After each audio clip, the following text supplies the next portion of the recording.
আসসালামু আলাইকুম। Welcome to হালকেনস্টাইন and আজকে কথা বলবো যে বিষয়টা নিয়ে তোমরা এখনো পর্যন্ত উদ্বিগ্ন অবস্থায় আছো, অনেক বেশি হতাশায়ও চলে গেছো আই থিংক। এবং আই থিংক বলে না আর কি, প্রত্যেকটা স্টুডেন্ট তোমাদের জায়গায় হয়তো আমি থাকলেও এমনই হইতো। যে বিষয়টা নিয়ে কথা বলতে যাচ্ছি সেটা হচ্ছে এখনকার সবথেকে বেশি আলোচিত যে বিষয়টি, অর্থাৎ ঢাকা বিশ্ববিদ্যালয় ভর্তি পরীক্ষার ক্ষেত্রে ২ মাস পরীক্ষার টাইমটা আগিয়ে দিয়েছে।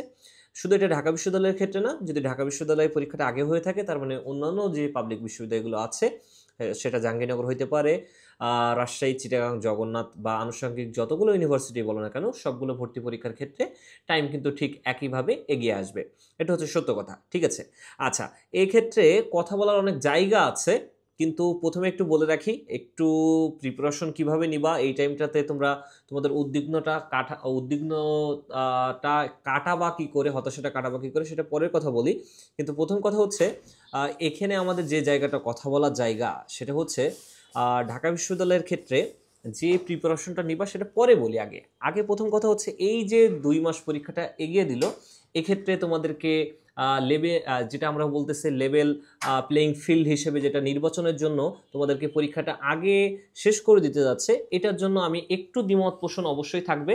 সেটা হচ্ছে যারা গ্রাম থেকে আসে তাদের জন্য একটা অন্যতম ধাক্কা হতে যাচ্ছে এটার জন্য। কেন আমি একটু বলে রাখি, যারা গ্রাম থেকে উঠে আসে, যেমন আমি একজন গ্রাম থেকে উঠে আসা একজন স্টুডেন্ট, সেক্ষেত্রে আমরা যারা গ্রামে থাকি তাদের ক্ষেত্রে কিন্তু যে পরিপূর্ণ সুযোগটা, যে একটা ভালো টিচারের কাছে পড়া, ভালো টিচারের কাছ থেকে প্রচুর পরিমাণে শেখা, এই জায়গাটা কিন্তু আসলেই থাকে না, এটা মানতে হবে। এখনও পর্যন্ত যদিও অনলাইনের যুগ, তারপরও আমি গ্যারান্টি দিয়ে বলতেছি, এমন অসংখ্য হাজার হাজার স্টুডেন্ট আছে যাদের ক্ষেত্রে কিন্তু আসলে শেখার সেই সুযোগটা কিন্তু থাকে না। ঠিক আছে, তাদের এই শেখার অন্যতম মাধ্যম থাকে কিন্তু এই বিশ্ববিদ্যালয়ে ভর্তি পরীক্ষার এই ৫ মাস। ঠিক আছে, সেক্ষেত্রে তারা যদি ২ মাস টাইমটা কম পায়, তাদের ক্ষেত্রে কিন্তু অন্যতম ধাক্কা হয়ে থাকবে এটা। ঠিক আছে, অর্থাৎ তাদের ক্ষেত্রে যে প্রপার যে সুযোগটা, অর্থাৎ ঢাকাতে যারা স্থানীয়ভাবে থাকে বা ঢাকার কলেজগুলোতে পড়ে তাদের ক্ষেত্রে এবং ওই গ্রামের স্টুডেন্টের ক্ষেত্রে কিন্তু অন্যতম বৈষম্যের শিকার কিন্তু তারা হবে, এটা কিন্তু মানতেই হবে। ঠিক আছে, এটা আমি জানি না অন্যদের কি মতামত, কিন্তু আমি বলবো এটা 100% এই কথাটা তোমাদেরকে মানতেই হবে। ঠিক আছে,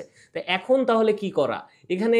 ২ মাস যদি আগে থাকে তাহলে এক্ষেত্রে কি হচ্ছে, এটা যদিও বলা ঠিক কি না ঠিক জানি না, কিন্তু আমার পার্সোনাল মতামত যেহেতু, সেটা হচ্ছে এই টাইমটাতে ঢাকা বিশ্ববিদ্যালয়ের সহ অন্যান্য যেসব পাবলিক বিশ্ববিদ্যালয়ের পরীক্ষাটা অনুষ্ঠিত হবে, এখানে কিন্তু কোটি কোটি টাকার একটা বিজনেস তোমরা জানো, এবং না জেনে থাকলেও এটাই সত্য কথা, যারা আমরা টিচার যাচ্ছি এখানে কিন্তু কোটি কোটি বিজনেসের একটা খেলা চলে।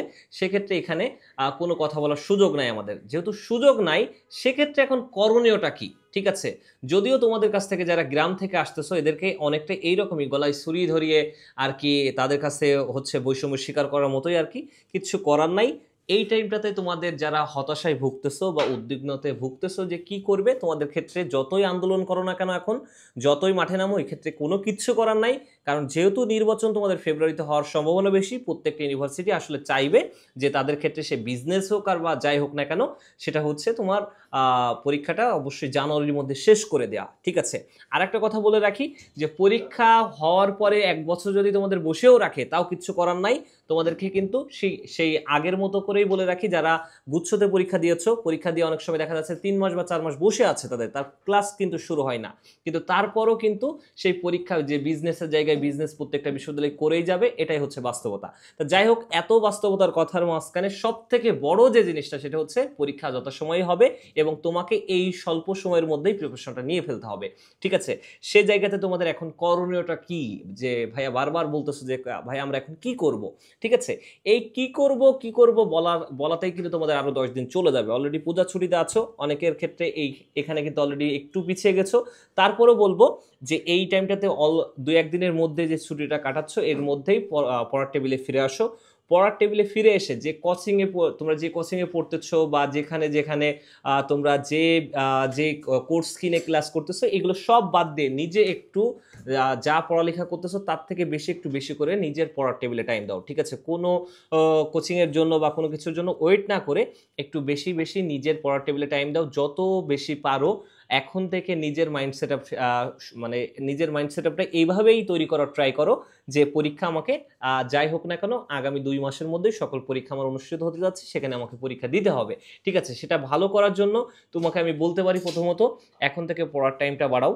পারলে যদি পারো হচ্ছে, এখন সত্য কথা এটাই, যেহেতু কোচিংয়ের জন্য তুমি যদি ওয়েট করে থাকো তোমাদের কিন্তু ওই যথা টাইমে অর্থাৎ 2 মাসের মধ্যে যদি পরীক্ষা হয়ে থাকে পরীক্ষার ঠিক আগ মুহূর্তে 1-10 দিন আগে কিন্তু তোমার এই সিলেবাসটা শেষ করবে। ঠিক আছে, সেক্ষেত্রে ওই পর্যন্ত তুমি যদি ওয়েট করে থাকো তুমি কিন্তু রিভাইজ করতে পারবা না। ঠিক আছে, যত বেশি রিভাইজ করতে পারবা ইউনিভার্সিটির ক্ষেত্রে তত বেশি কনফিডেন্স তোমার জন্য গ্রো হবে। ঠিক আছে, এক্ষেত্রে এখন থেকে কনসিস্টেন্সি ধরে রেখে প্রতিদিন মিনিমাম 10 থেকে 12 ঘন্টা, এটাও কম টাইম হয় যেহেতু পরীক্ষা খুবই সন্নিকটে, কিছুই শেষ করো নাই, বলতে বলতে কিন্তু তোমাদের 1টা মাস চলে গেছে, ধরতে গেলে আর আছে 1 মাস বা 1.5 মাস তোমাদের হাতে আছে। লাস্ট 15 দিন কোনো টাইম না, লাস্ট 15 দিন রাখতে হয় নিজেদের শুধুমাত্র পড়াটা রিভাইজ করার জন্য। সেক্ষেত্রে তোমাদেরকে এখন টাইমটা দিতে হবে নিজের পড়াটা বেলে বেশি। প্রয়োজন হলে তোমরা যেখান থেকে পারো সেখান থেকে কোর্স নাও, কোর্স নিয়ে 1x 2x যে স্পিডে পারো সেই স্পিডে দ্রুত ক্লাসগুলো শেষ করো, শেষ করে সেটার উপরে তোমাকে প্র্যাকটিসের জন্য দরকার হলে 5 জায়গায় 10টা জায়গায় এক্সাম দাও। আর যদি পারো, যদি এর থেকেও বড় কথা বাস্তবতা মানতে হবে, খারাপ লাগতে পারে আমার কথা শুনে যে এত টাকা কই পাবো, কিন্তু কিচ্ছু করার নাই, প্রয়োজনে তুমি 5টা টিচারের জায়গায় প্রত্যেক সাবজেক্টের জায়গায় প্রত্যেকটা টিচার প্রয়োজনে বাসায় আনো, তাও আনতে হবে, এখন কিচ্ছু করার নেই ভালো করার জন্য। যেখানে ইচ্ছা সেখানে পড়ো, বাট কোনো কিছুর জন্য ওয়েট করো না যে আমাকে ওই জায়গায় আমার এতদিনে কোর্সটা শেষ করবে দেন আমি রিভাইজ করতে যাব, এটা করতে গেলে কিন্তু সুন্দর করে ধরা খাবে। ঠিক আছে, সো যত জায়গায় পারো তত জায়গায় পরীক্ষা দাও, যেখান থেকে কোর্স কিনতে পারো কোর্স কেনো, যেখানে যদি প্রয়োজনে বাসায় টিচার নেওয়া লাগে বাসায় টিচার নাও, কোনো উপায় নাই, একটু হলেও এটা মানতে হবে টাইম কিন্তু তোমাদের খুবই কম।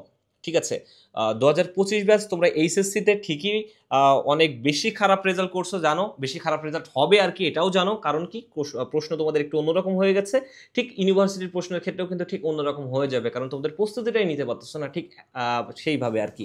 তাহলে এখন করণীয়টা যা যা বললাম এটা একটু মেনে নেওয়ার ট্রাই করো, মেনে নিয়ে সুন্দর করে এখনই পড়ার টেবিলে ফিরে আসো। ঠিক আছে, খোদা হাফেজ, আল্লাহ হাফেজ, আসসালামু আলাইকুম।